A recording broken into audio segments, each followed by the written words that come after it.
ఉపాధ్యాయ పోస్టుల భర్తీకి డిఎస్సీ కోసం చేశారు. గతకాలకు 11 నెలల తర్వాత నోటిఫికేషన్ ఇచ్చారు. అయితే అభ్యర్థులు ఎవరు కూడా సంతృప్తికరంగా లేరు.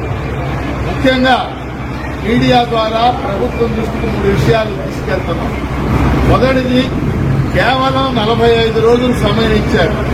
ఈ 45 రోజుల సమయంలో సిలబస్ ఒకసారి కూడా అటు నుంచి ఇటు తిప్పడానికి కూడా సమయం సరిపోదు.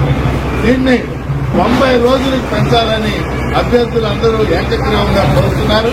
90 రోజులకు పెంచాలని ప్రభుత్వాన్ని మేము డిమాండ్ చేస్తా ఉన్నాం. ఇది రెండో అంశం. 2018 డిఎస్సీ వయో పరిమితి 44 ఏళ్లు ఇచ్చారు. ఇప్పుడు కూడా 44 ఏళ్లే ఇచ్చారు. 7 ఏళ్లుగా డిఎస్సీ నోటిఫికేషన్ లేకపోవడం వల్ల అనేక మందికి వయో పరిమితి మించిపోయి ఏజ్ పాలైపోయింది. అందుకని వయో పరిమితి 47 ఏళ్లకు పెంచాలని మేము కోరుతున్నాం. దీనివల్ల రూపాయి కూడా ఖర్చు లేదు. అదనంగా కొంతమంది అభ్యర్థులు మాత్రమే రావడానికి అవకాశం ఉంది. అలానే డిగ్రీకి సంబంధించి డిగ్రీలో 50% మార్కులు ఉండాలని పెట్టారు.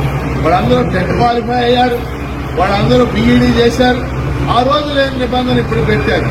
అందుకని డిగ్రీకి సంబంధించి మార్కుల పరిమితి తీసేసి డిగ్రీ పాస్ అయిన వాళ్ళందరూ టెట్ కనుక క్వాలిఫై అయితే ఈ పరీక్షకు అనుమతించాలని చెప్పేసి మేము కోరుతున్నాం. ఈ 3 అంశాలు గత వారం రోజులుగా ఎక్కడికి వెళ్లినా కానీ అభ్యర్థులు పెద్ద ఎత్తున ఈ 3 అంశాలు మాకు గుర్తు చేస్తున్నారు. మంత్రి లోకేష్ ఆయన ఎంత బిజీగా ఉన్నప్పటికీ ఈ అంశాల మీద దృష్టి పెట్టాలని చెప్పేసి మేమందరం నిరుద్యోగ అభ్యర్థుల తరఫున గట్టిగా డిమాండ్ చేస్తా ఉన్నాం.